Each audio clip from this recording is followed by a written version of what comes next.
I watched my son's face crumble. The frosting smeared across his cheek, the balloons swaying behind him like silent witnesses.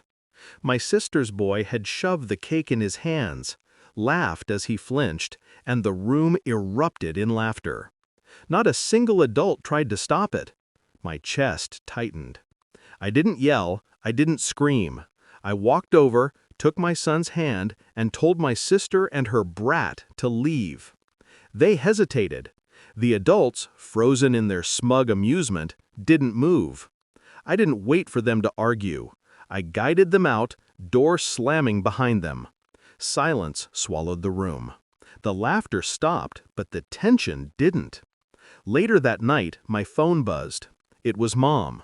"You're dead to us." I stared at it. Calmly. Coldly. I typed back. "Understood. I'm calling in every penny you owe me." Hit send before she could think better of it.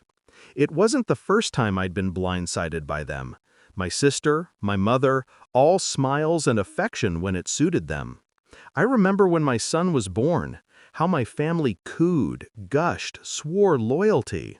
I let them close, trusted them, believed we were united. I was wrong. That trust had been a lie they wore like a badge. I noticed the first cracks months ago.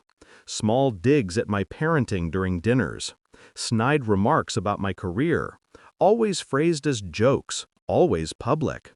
I brushed them off. I had to. But then the texts came, the sly messages, the helpful advice that undermined every decision I made. I watched, quietly, as they normalized taking my life and mine for granted. And the birthday? That was the culmination. Not just humiliation for my son, but a public display of their contempt. A test. And I failed it the first time in my own mind. I should have struck sooner, but I didn't. I planned. I began quietly, accounts audited, debts calculated, every favor, loan, and financial misstep documented, every exchange saved, every slight cataloged. By the time I was ready, my arsenal was more than enough to dismantle the facade of love and family they wielded like a weapon.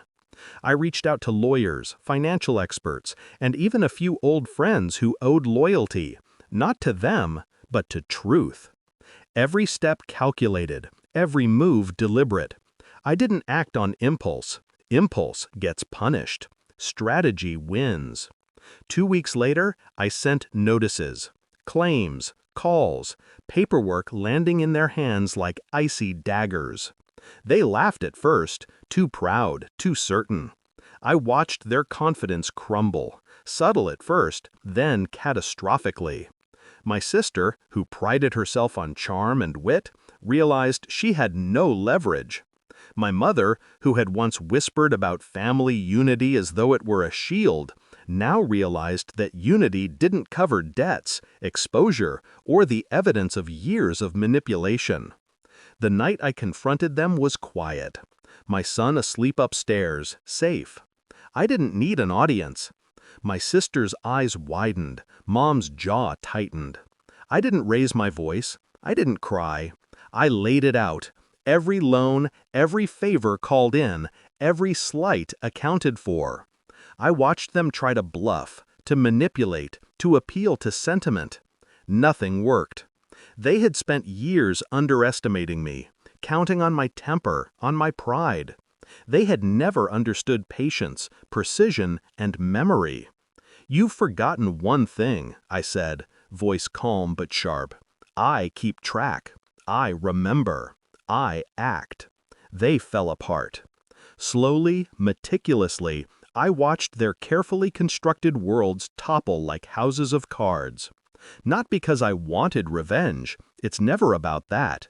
It's because justice demanded balance, and balance was overdue. Afterwards, silence. No apologies, no justifications, just a void where warmth used to be. I let them stew there. I didn't gloat. Satisfaction is quiet, like a steady heartbeat after running. And my son? He slept through it all. He woke the next morning with cake crumbs on his pillow, and a sense of security I had silently fortified around him. No one would ever humiliate him like that again. Not my sister, not her child, not anyone. I still get messages from Mom. Threats, cries, attempts to guilt me. They mean nothing. I've shifted from being the hurt child to the architect of my own defense. I am no longer the sister, the daughter, the pawn. They are now liabilities.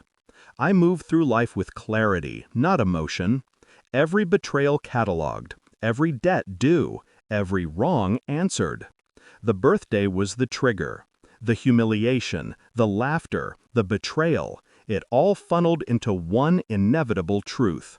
I protect my own. And if my family cannot honor that, if their love is conditional and performative, they are expendable. I close my eyes at night knowing the balance has been restored. Not through rage, not through chaos, but through strategy, memory, and patience. They misjudged me. They underestimated me. And now I'm untouchable. I am calm. I am in control. And I will never be humiliated again.